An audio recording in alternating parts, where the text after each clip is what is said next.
Graça e paz da parte de nosso Senhor e Salvador Jesus Cristo. Eu sou o pastor Severino Ramo do Ministério AD Adoração. Uma promessa de Deus para as nações. Qual o significado de desigrejados na Bíblia?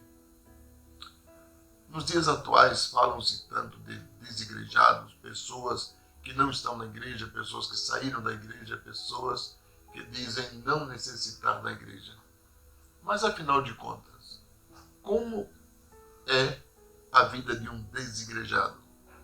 Qual é a sua atuação?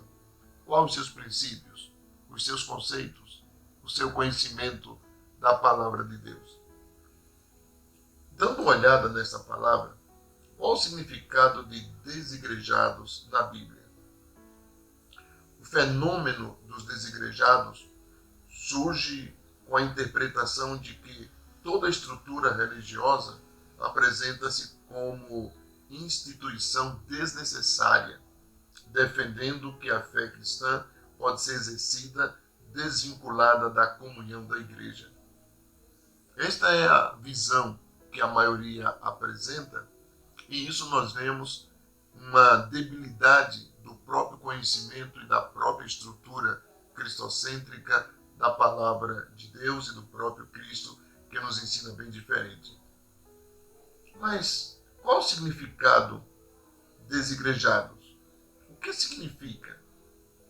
Bom, desigrejado, aquele que abandonou a igreja.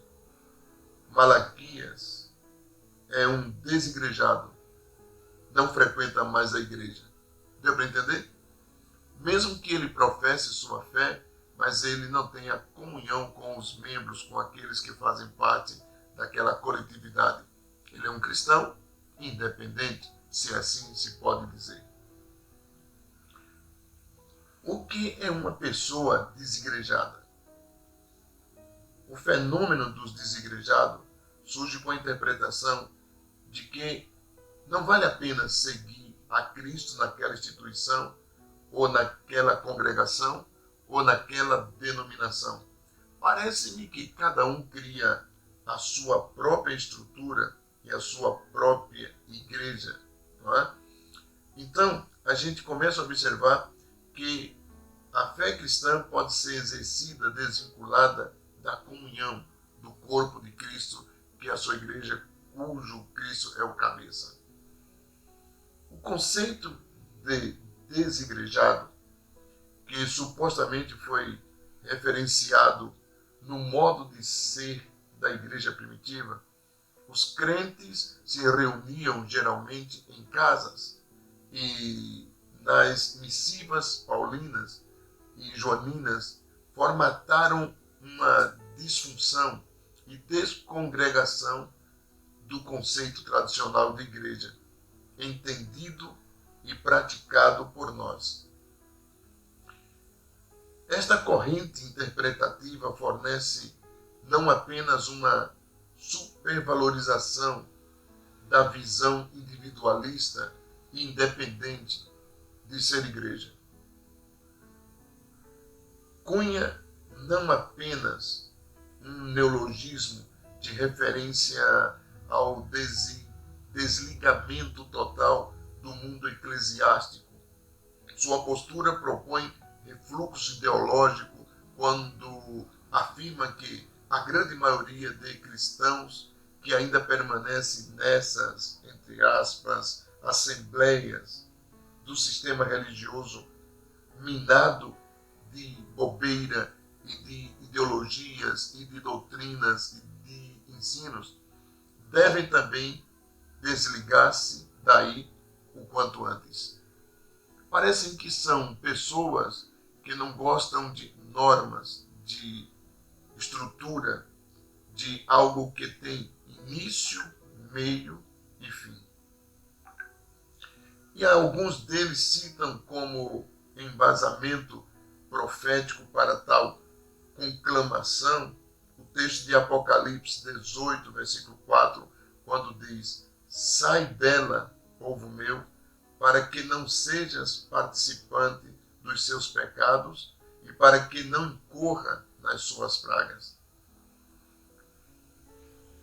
texto, um contexto, e às vezes fora do contexto usa-se um pretexto e gera-se uma pantomima, uma confusão que às vezes complica mais do que explica o verdadeiro fato do afastamento da comunhão daquele agora desigrejado e santo pela palavra de Deus. Santifica-se apenas do seu modo de vista e do seu ponto de vista e do seu pensamento cristocêntrico, egocêntrico e por aí vai. Então, a gente observa que eles têm, todos os desigrejados, na prática, na realidade, a grande maioria, nós podemos ver algumas razões porque eles assumiram o papel do desigrejado. Vejamos alguns. O grande culpado é sempre o pastor e a liderança e sua panela, seu grupo. Eles privilegiam alguns e menosprezam outros.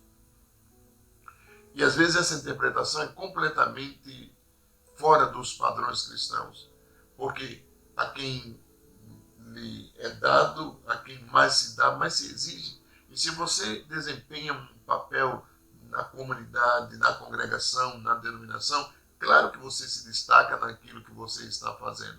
E alguns o fazem por próprio amor e devoção. Outras vezes fazem por interesse. Mas isso também não justifica o caso, não me justifica para abandonar a minha fé porque alguém cresceu ou alguém diminuiu. Eu tenho que fazer o meu papel servindo ao corpo de Cristo. Um outro grande culpado é o pessoal do louvor, o ministério do louvor, sempre inflados de vaidades, invejas, brigas intermináveis uns contra os outros, enfim. Então, geralmente o ministério do louvor, o ministério de evangelismo, o ministério de missões, os desigrejados têm a habilidade de culpar ou a liderança ou os líderes de departamento. Outros, não menos culpado, é que na igreja só tem hipócritas.